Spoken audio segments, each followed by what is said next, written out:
ಹಾ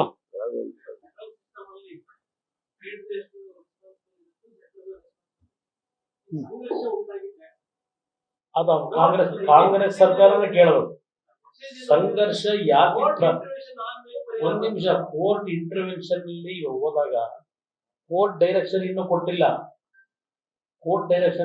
ಕೇಂದ್ರ ಸರ್ಕಾರ ನಾವು ಒಂದು ವಾರ ಟೈಮ್ ಕೊಡಿ, ನಾವು ಪರಿಗಣಿಸ್ತೀವಿ ಅಂತ ಹೇಳಿದ್ದಾರೆ.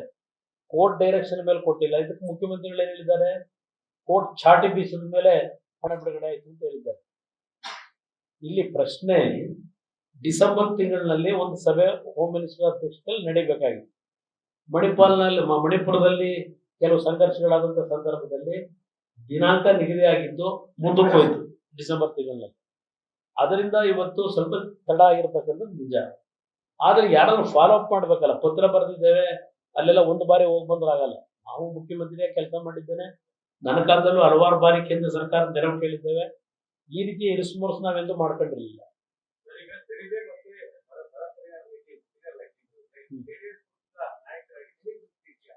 ಯಾರಿಗೆ ತೃಪ್ತಿ ಇಲ್ಲಿ ಪ್ರಶ್ನೆ ಬರಲ್ಲ. ಇಲ್ಲಿ ಒಂದು ನಿಮಿಷ, ತೃಪ್ತಿ ಪ್ರಶ್ನೆ ಬರಲ್ಲ.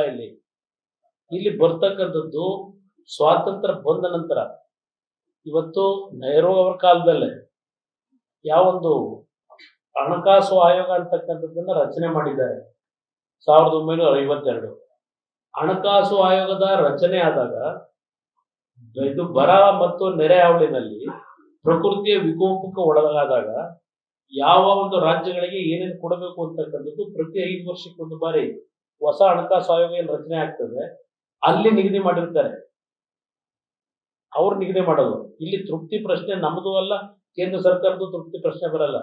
ನಿಯಮಾವಳಿ ಆಧಾರದ ಮೇಲೆ ಮಾಡ್ತಾರೆ. ಏನು ಪ್ರಮಾಣ ಅದನ್ನೇ ಹೇಳ್ತಾ ಇರೋದು. ನಿಯಮ ಅದಕ್ಕೋಸ್ಕರಲೇ ಕೊಟ್ಟಿರೋದು.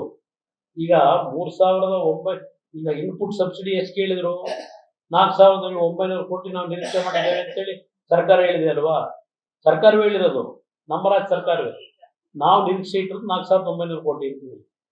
ಆ ನಿರೀಕ್ಷೆ ತಗೊಳ್ಳೋದ್ರಿಂದ ದೊಡ್ಡ ವಿಷಯ ಕೊಡ್ತಾರೆ. ಅದಿಲ್ಲಿ ಮುಖ್ಯ. ತೃಪ್ತಿ ಪ್ರಶ್ನೆ ಯಾರಿಗೂ ಬರಲ್ಲ. ಇಲ್ಲಿ ನಿಯಮಾವಳಿಗಳೇನಿದೆ ರಾಜ್ಯ ಸರ್ಕಾರ ಕೇಂದ್ರ ಸರ್ಕಾರದಲ್ಲಿ ಇರ್ತಕ್ಕಂಥ ಹಣಕಾಸು ಆಯೋಗದಲ್ಲಿ ಅವರು ಕೊಡ್ತಕ್ಕಂಥ ನಿಗದಿ ಮಾಡಿರ್ತಕ್ಕಂಥ ಬರಬೇಕು ನಮಗೆ. ಅದಷ್ಟೇ ಇಲ್ಲಿ ಬರ್ತಕ್ಕಂಥ ಪ್ರಶ್ನೆ. ತೃಪ್ತಿ ಪ್ರಶ್ನೆ ಬರೋದೇ ಇಲ್ಲ. ಇದು ನ್ಯೂಸ್ ಫಸ್ಟ್, ನಿರ್ಭೀತಿಯಿಂದ ನಿಮ್ಮ ಪರವಾಗಿ.